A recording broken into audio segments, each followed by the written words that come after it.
Hello everyone, tally point computer institute में आप सभी का स्वागत है। आज के इस कोर्स के जरिए हम सीखेंगे बहुत सारे स्किल्स और डेवलप करेंगे अपने आप को बनाने के लिए जॉब रेडी। जी हाँ, तो आज के इस कोर्स में चलिए कुछ नया सीखते हैं। ये हमारी ब्लैंक पावर पॉइंट प्रेजेंटेशन। सबसे पहले तो दोस्तों मैं यहां से क्या करता हूं, इसे ये प्लेस होल्डर्स होते हैं टाइटल और सब टाइटल वगैरह, तो इनको मैं हटा देता हूं। मैं इनको सिलेक्ट करूंगा ऐसे क्लिक और ड्रैग करके और डिलीट कर दूंगा। आप चाहें तो राइट क्लिक करके लेआउट में जाके ब्लैंक लेआउट लेंगे तो भी चलेगा। पहले आपको स्लाइड को ब्लैंक कर देना है। अब इस ब्लैंक स्लाइड पे दोस्तों आप इंसर्ट में जाकर के शेप्स ले लेंगे। शेप्स के अंदर you will select suppose a rounded rectangle. जी हाँ, इस राउंडेड रेक्टेंगल को बस इस तरह से यहां पर ड्रैग कर दीजिए। ये राउंडेड रेक्टेंगल यहां पर आ गया। मैं यहां पर लिखता हूं DITRP क्विज और इसे थोड़ा सा अट्रैक्टिव हम बना देंगे। जो भी वर्ड में हमने सीखे हैं चीजें वो इन पर अप्लाई हम कर सकते हैं।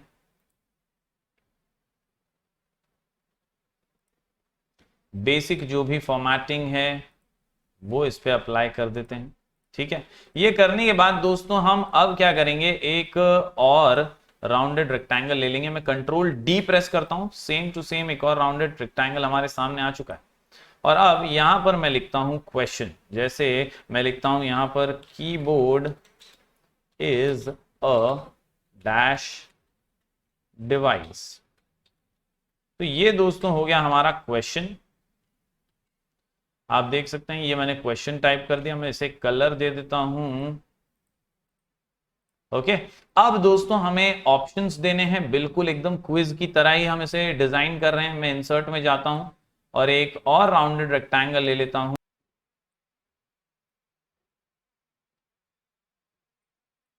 यहां पर मैं डाल देता हूं ऑप्शन नंबर A।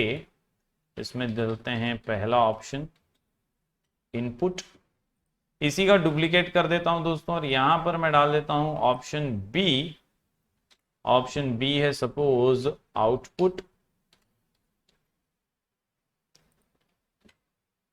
एक और डुप्लीकेट और यहां पर ऑप्शन C डाल देंगे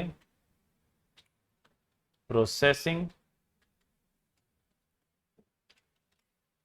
और एक और बार कंट्रोल D करते हुए यहां पर इसे सेट कर देंगे ऑप्शन D लिख करके।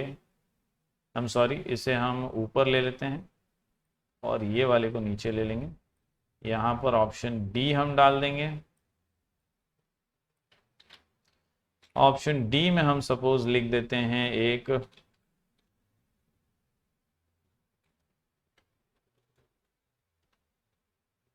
Input device, output device, processing, या हम कह सकते हैं मिक्सिंग डिवाइस।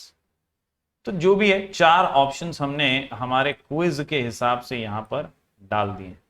अब दोस्तों जो भी हमारा राइट ऑप्शंस हैं वो राइट ऑप्शन को आप कैसे प्रेजेंट करेंगे और किस तरह से ये पूरा स्लाइड शो जो है वो प्रेजेंट होगा ऑडियंस के सामने, ये किस तरह से दिखेगा, उसके लिए हम थोड़ा सा मेहनत करेंगे और वही आपको एग्जैक्ट वे में अंदाज आपका बताएगा कि किस तरह से एक क्विज जो है आप क्रिएट कर। तो सबसे पहले तो मैं ये पहले राउंडेड रेक्टेंगल को सिलेक्ट करता हूं, एनिमेशन में जाऊंगा, ऐड एनिमेशन में जाऊंगा और यहां पे आपको दिखाई दे रहा है मोर एंट्रेंस इफेक्ट। यहां नीचे मोर एंट्रेंस पे जाइए, इधर बेसिक जूम दिया हुआ है। बेसिक जूम पे क्लिक कीजिए और ओके कीजिए। आप देख पाएंगे दोस्तों, देखिए DITRP क्विज किस तरह से आपके सामने बेसिक जूम में आ रहा है। ठीक है, अब पहले तो DITRP क्विज आएगा, उसके बाद हम चाहते हैं क्वेश्चन आए, तो क्वेश्चन के बॉक्स को सिलेक्ट करेंगे, ऐड एनिमेशन में जाएंगे, मोर एंट्रेंस इफेक्ट में जाएंगे, बेसिक जूम इसे भी दे देंगे और ओके कर देंगे। देखिए जरा ध्यान से अब ये कैसा लगने वाला है। पहले DITRP quiz and then the question. Okay, और अब इसी प्रकार दोस्तों हम चाहते हैं चारों ऑप्शंस एक साथ आए, तो चारों ऑप्शंस को एक साथ सिलेक्ट कीजिए, यानी चारों जो रेक्टेंगल्स हैं इन्हें एक साथ सिलेक्ट कीजिए, ऐड एनिमेशन में जाइए, मोर एंट्रेंस में जाकर के ये बेसिक जूम जो है इसे सिलेक्ट करके ओके कर दीजिए। तो अब जब आप फाइनली स्लाइड शो देखेंगे F5 प्रेस करके, तो आपको एक ब्लैंक स्लाइड दिखेगी। जैसे ही आप माउस क्लिक करेंगे तो आपको दिखेगा एक एक करके सारा इफेक्ट। फिर से माउस क्लिक करेंगे आपको क्वेश्चन नजर आएगा और फिर से माउस क्लिक करेंगे आपको आंसर भी नजर आ जाएगा। जी हाँ, तो अब यह है DITRP quiz keyboard is a dash device.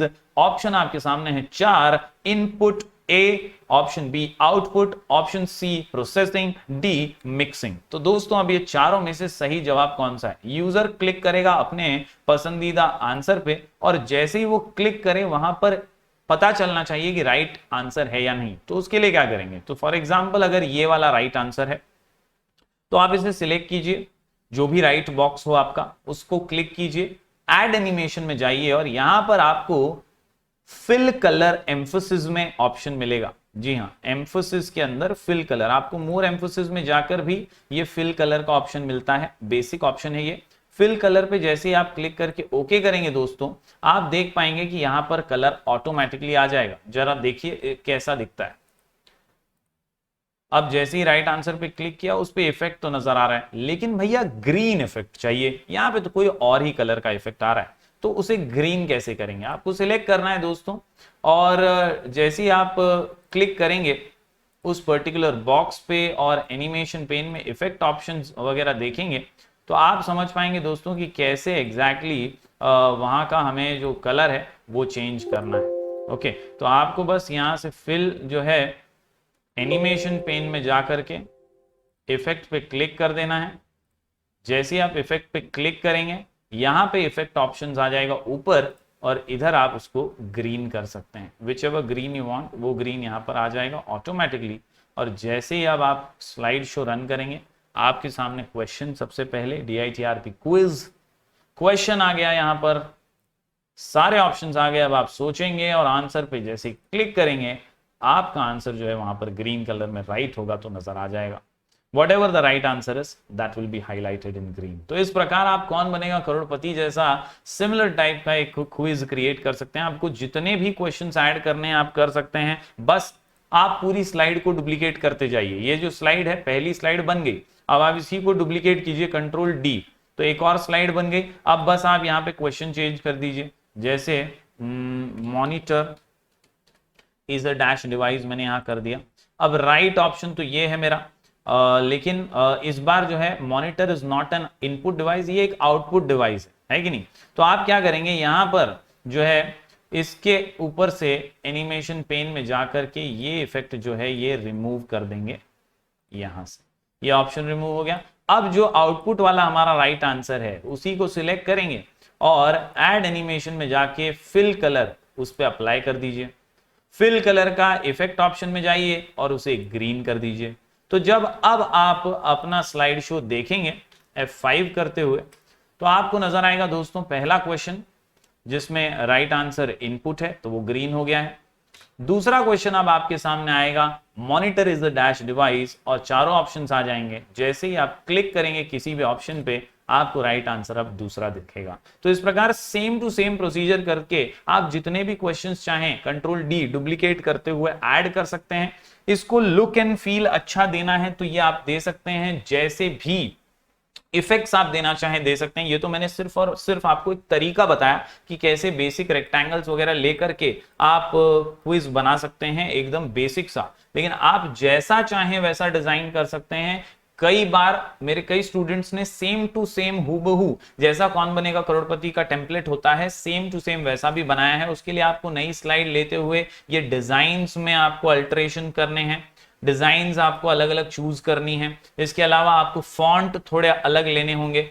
आप केबीसी का जो लोगो है वो भी डाउनलोड कर सकते हैं, नेट पर से आपको मिल जाएगा, और पीएनजी फॉर्मेट में डाउनलोड करके आप वो भी बना सकते हैं। मेरे पास एक सैंपल अवेलेबल है, मैं वो आपको दिखा देता हूं कि किस तरह से एक केबीसी का सैंपल आप लोगो डाउनलोड कर लीजिए कुछ इस प्रकार से, और फिर दोस्तों आप ऐसे ऑप्शंस डाल करके काम अपना कर सकते हैं। तो इस प्रकार से आप पावर पॉइंट क्विज भी बना सकते हैं बड़े ही आसानी से, जो कि ऐसा यहां पर मैंने बनाया हुआ है। देखिए ये लोगो है केबीसी का, ये डाउनलोड करके यहां पर रखा है, स्लाइड को डिजाइन दे दिया। यहां पर जो क्वेश्चन आप डालना चाहें वो डाल सकते हैं। तो टेम्पलेट आपको सिर्फ एक बनाना है और फिर एक बार जो आपने काम कर दिया तो फिर वो आप हमेशा जो है उसे डुप्लीकेट करते हुए कैरी फॉरवर्ड कर सकते हैं। तो यहां पर मैं अब ऑप्शन डाल के आपको दिखा रहा हूं कि रेडीमेड टेम्पलेट भी कैसे आसानी से बन सकता है पावर पॉइंट के अंदर। बेसिक फॉन्ट्स हैं लेकिन डिजाइन एकदम हूबहू केबीसी के जैसा ही है। ठीक है। अब ये करने के बाद आप इसमें साउंड इफेक्ट्स वगैरह भी डाल सकते हैं दोस्तों, सेम टू सेम डाउनलोड कीजिए जो केबीसी का साउंड है और फिर आप उसे एनिमेशन वगैरह दे सकते हैं। अब यहाँ पर हम क्लिक करेंगे किसी एक पर्टिकुलर ऑप्शन पे तो आपको राइट आंसर जो रहेगा वो हाईलाइट होकर के नजर आए। तो इस प्रकार दोस्तों you can easily create a wonderful quiz in PowerPoint using basic simple options and animation schemes। मुझे उम्मीद है कि आपको ये वीडियो पसंद आया होगा। जरूर ऐसे ही वीडियो लेकर हम लगातार आपके लिए आते रहेंगे।